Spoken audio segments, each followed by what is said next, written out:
दिल्ली प्रदेश Congress party ने आम आदमी पार्टी की विनोद नगर से उम्मीदवार गीता रावत और संगम विहार के उम्मीदवार पर कई अहम आरोप लगाए हैं। आखिर क्या है ये गंभीर आरोप, ये जानने के लिए प्रदेश कांग्रेस के पूर्व अध्यक्ष अनिल चौधरी से खास बातचीत की है हमारे असिस्टेंट एडिटर ललित नारायण कांडपाल ने।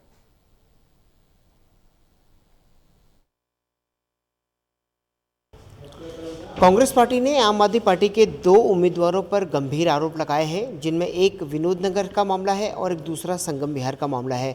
क्या ये पूरा मामला है, इसी पर बात करने के लिए मेरे साथ मौजूद है कांग्रेस पार्टी के पूर्व प्रदेश अध्यक्ष चौधरी अनिल जी। उनसे बात करते हैं। अनिल जी, ये बताइए, विनोद नगर वाला क्या मामला है जिसमें आप लोगों ने कहा है कि पैसे लिए जा रहे हैं? देखिए, विनोद नगर में उपचुनाव में एक प्रत्याशी है गीता रावत। ये पहले भी पार्षद रही हैं और मनीष सिसोदिया जो शराब मंत्री रहे, पटपड़गंज वहाँ से स्थानीय विधायक थे। इन्हीं के सानिध्य में राजनीतिक तौर पे बड़ी हुई हैं और इनको टिकट मिला था 2017 से 22 के बीच में ये सीबीआई के द्वारा रंगे हाथों पकड़ी जाती हैं और मामला था 20,000 रुपये और अपने एक एजेंट जो मूंगफली बेचता है उसके द्वारा रिश्वत ग्रहण की जाती थी।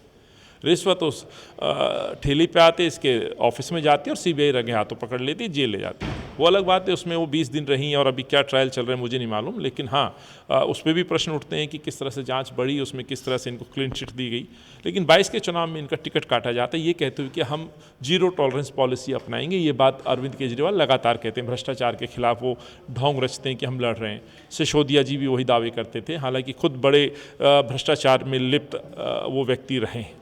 लेकिन 2022 से 25 आते आते जब उपचुनाव हुआ तो वहाँ पे गीता रावत फिर प्रत्याशी बन जाती हैं। कल रातों रात हम देखते हैं एक वीडियो अपलोड होता है और उस वीडियो आशीष गुप्ता नाम के व्यक्ति ने अपलोड किया। जब उसको हमने देखा तो उसको हमने बड़ी गंभीरता से लिया, उसकी हमने जांच की, पड़ताल की और उसमें पाया गया कि गीता रावत और उनके पति दीवान रावत जब ये तत्कालीन ये पार्षद थे, उस वीडियो से हट करके वीडियो है 20,000 से, तो ये एक व्यक्ति से बार्गेन कर रहे हैं। वो व्यक्ति अपने मकान के लेंटर को बचाने की गुहार कर रहे हैं, उसको परेशान कर रही है एमसीडी और एमसीडी 50,000 की मांग कर रही है। भाटी नाम का बेलदार है।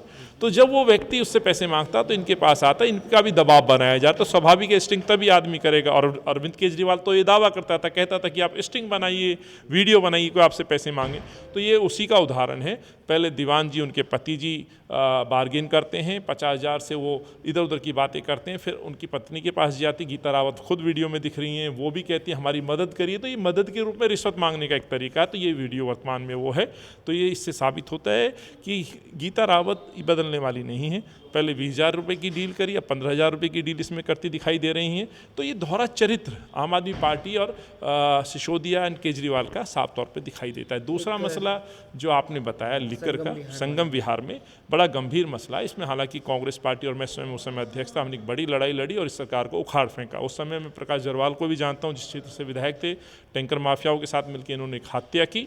लेकिन अफसोस ये कि आज उन्हीं की पत्नी की गाड़ी में, प्रकाश जरवाल की पत्नी की गाड़ी में सैकड़ों शराब की बोतलें मिलती हैं और इम्पोर्टेड बोतलें मिलती हैं। हमारे वहाँ के जो पार्षद लड़ रहे हैं सुरेश जी, उन्होंने स्वयं जाकर के थाने में मुकदमा दर्ज कराया है। लेकिन अफसोस अभी तक केजरीवाल सिसोदिया का कोई बयान नहीं आया है कि उस पर क्या एक्शन ले रहे हैं। लेकिन आप देखेंगे ये विनय शंकर दुबे जी जो विनोद नगर से पार्षद हैं, ये शराब के खिलाफ ढोंग रचते हैं केजरीवाल साहब। कांग्रेस पार्टी का वो उम्मीदवार जिसने 3 केस शराब के ठेकों के खिलाफ लड़े, जिसमें से 2 में जीत हासिल की हमने। एक तो विनोद नगर जहाँ चुनाव हो रहा है, सिसोदिया जी ने अपने ऑफिस की जगह ठेका खोला, हमने कोर्ट में जाके बंद कराया। एक वेस्ट विनोद नगर में महेश हॉस्पिटल के पास में ठेका, जिसका ट्रायल आज भी चल रहा है। तीसरा ठेका प्रताप नगर, पटपड़गंज का हिस्सा है, वहाँ पे हमने ठेका बंद कराया। और सबसे पुराना ठेका जो पांडव नगर में था, उसको ठेका मैंने स्वयं बंद कराया। तो ये दर्शाता है एक तरफ हम नशे के खिलाफ लड़ाई लड़ रहे हैं और एक ये लोग हैं ना केवल नशा परोस रहे हैं बल्कि भ्रष्टाचार को बढ़ावा दे रहे हैं। तो दोहरा मापदंड, तो इसलिए हमने मांग की है दोनों लोग पार्टियों से, दोनों उम्मीदवारों से हमने मांग की कि इनका जो है चुनाव का जो नॉमिनेशन उसको रद्द किया जाए, इनकी सदस्यता खत्म की जाए, और नहीं तो कम से कम पार्टी को करनी चाहिए। पार्टी नहीं करती तो हम इलेक्शन आयोग में इसकी कंप्लेंट दे रहे हैं। हमसे बात करने के लिए बहुत बहुत शुक्रिया। कैमरा पर्सन पिंटू के साथ ललित नारायण कांडपाल, टोटल न्यूज़ दिल्ली।